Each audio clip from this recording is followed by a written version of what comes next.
A few weeks ago, I wrote an article about why I'm not a Baptist. I think some people expected this to be a criticism of pedobaptism. It wasn't. I explain my problems with the Baptist churches in America in different terms. Fundamentally, I don't have a problem with pedobaptism. I don't have a problem with credobaptism. I'll do and have done with my kids as my pastor suggests. I don't think it matters. It's a matter of situational orthopraxy. I do have a problem with the dogmas of some pedobaptising churches, though. In some churches, there is a belief that baptizing a baby does something to the baby baptized. Some people assume that since I don't have a problem with pedobaptism, I must agree with them. I don't. I do find it fascinating that most churches have gotten to a place where they do something as a community with a newborn baby, then something again with that same child when they get old enough to engage with the church themselves. In Jewish circles, there's circumcision and then the Bar Mitzvah. In the Catholic Church, they baptize the baby and then have confirmation when they're teens. Among Baptists, they have a baby dedication when the baby comes home, and then when they are a young adult they get baptized. There seems to be something about human nature that all these traditions are linked into.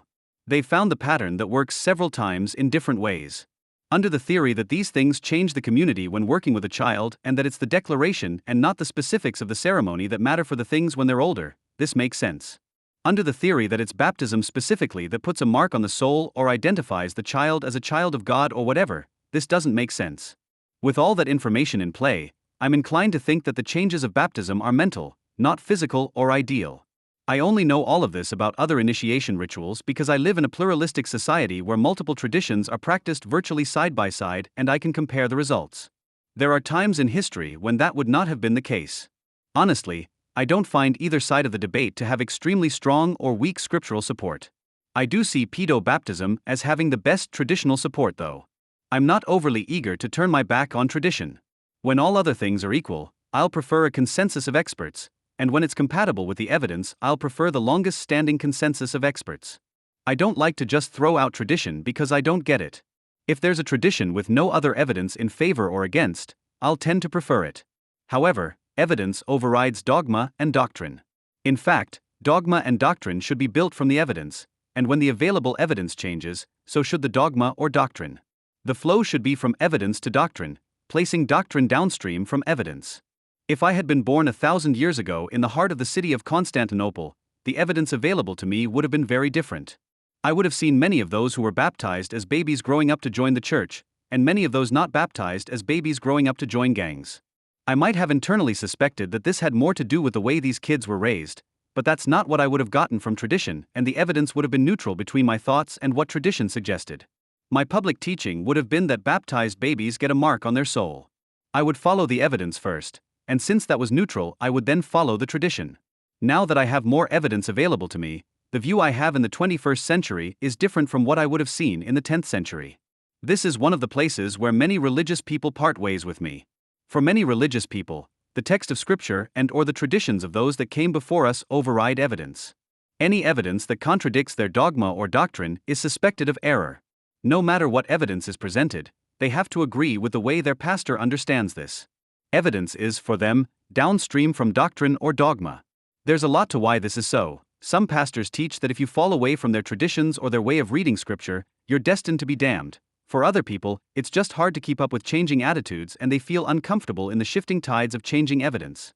I understand the fear that these pastors instill into their congregations, and I feel sorry for those stuck behind that thinking. Having not grown up in that kind of environment, I don't know what to say to those people.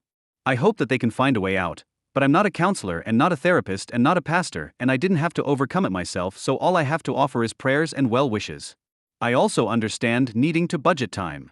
I'm a dad and I work and I have parents and friends, so I have to budget my time too. While I'm incurably curious about everything, there are lots of fields where I have had to just decide to accept the expert opinion on a subject.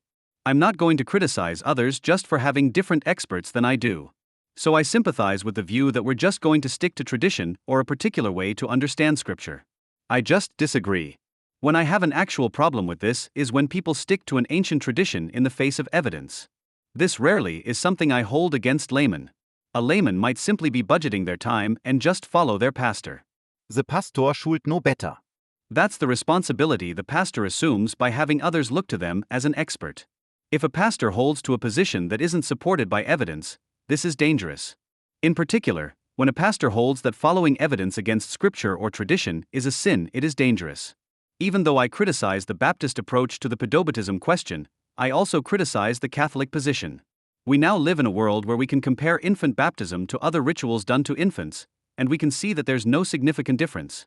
And yet, because someone a long time ago made the decision, Catholic thinkers are obliged to maintain that baptizing an infant makes some sort of a mark on the soul of the child in a way that other rituals do not. Any evidence that they encounter that works against their doctrine or dogma needs to be dismissed somehow.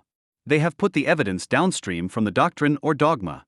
The same kind of things come up in low church, Baptist-style settings as well. The Baptist criticism of pedobaptism is an easily accessible example. Baptists can see that Roman Catholics aren't growing up to be demon-possessed drones. They're great people. And yet they will still hold to old ideas that pedobaptism is some sort of gateway sin leading to all sorts of abuse, all because someone a long time ago declared it to be so. When I first started looking into making my own translation and tracking down the best sources I could for it, I was exposed to the world of textual criticism. I became very skeptical of the idea of divine preservation. It was something I was rather quiet about. I still believed that the text of Scripture was preserved, but a lot of ancient documents are preserved and reconstructed using textual criticism. The ideas that God was doing something special with the New Testament didn't seem compatible with some of the data I saw. I still think that the idea of divine preservation gets a bit overhyped in some circles.